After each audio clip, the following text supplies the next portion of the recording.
Antropología de la muerte. El médico, en cuanto servidor y ministro de la vida, tiene la muerte a su mayor enemigo, pero esto no le autoriza a mirar para otro lado cuando se topa con el enfermo moribundo.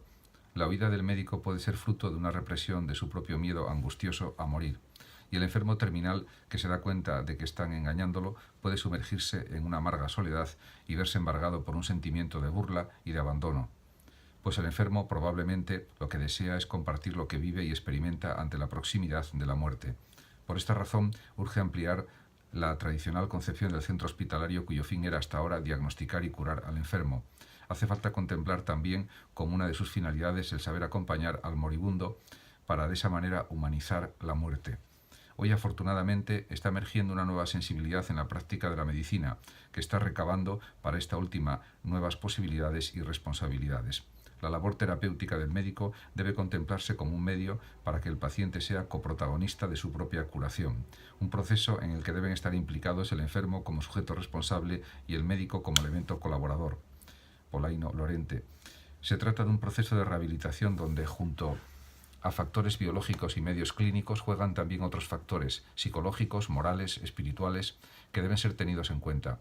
Y cuando la sanación ya no sea viable o se presente como muy improbable y se recorte en el horizonte existencial del enfermo del modo más o menos inmediato la posibilidad del morir, la situación debe ser asumida por este último y el médico y el personal sanitario en general deben ser también una ayuda activa en esa difícil empresa.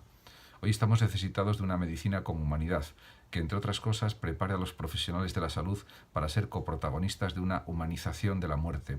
Podríamos hablar, aunque la expresión resulte paradójica, de una medicina tanatológica, que intente contemplar la muerte no solo como el fracaso o la derrota del galeno, sino como una última y sorprendente oportunidad de humanización y encuentro personal. En este sentido, hoy se plantea una ética del final de la vida, que exige por parte del personal sanitario asumir tres obligaciones fundamentales. A. Obligación de no hacer daño. No todo lo que se puede hacer se debe hacer. Los medios técnicos sanitarios deben ser aplicados siempre que sean eficaces de cara a una posibilidad razonable de curación y si no para paliar en la medida de lo posible los sufrimientos inútiles. Si no es así, la actuación del personal sanitario se convierte en fútil, aunque reconocemos que la medicina no es una ciencia exacta y aquí se imponen junto a los criterios científicos el juicio moral y la prudencia que se alimenta de la propia experiencia clínica, decisión muchas veces difícil de tomar y en la que deberían tener un papel activo todos los coprotagonistas de la situación siempre que sea posible. B. Obligación de respetar la autonomía moral de los enfermos. Aquí debería jugar su papel el consentimiento informado del paciente en función de su autonomía y responsabilidad, es decir, de su dignidad personal.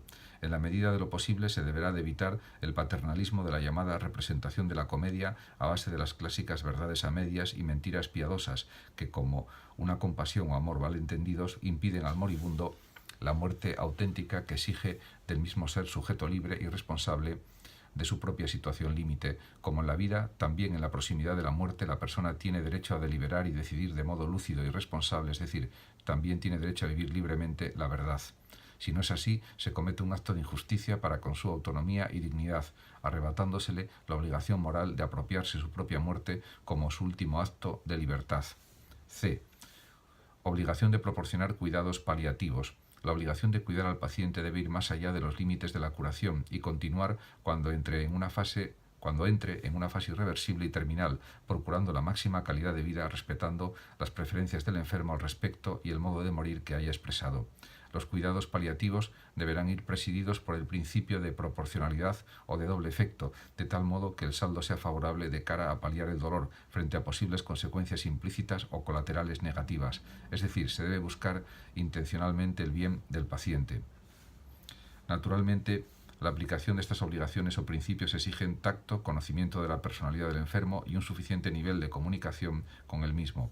Lo ideal es que se apliquen evaluando la madurez intelectual y emocional del paciente y sus creencias y actitudes más fundamentales. Si no es así, queriendo beneficiar al paciente se le puede hacer daño y desde luego comunicación, solidaridad y amor son elementos imprescindibles para vivir la verdad junto al lecho del moribundo, para comprender sus angustias, sus impotencias y sus esperanzas.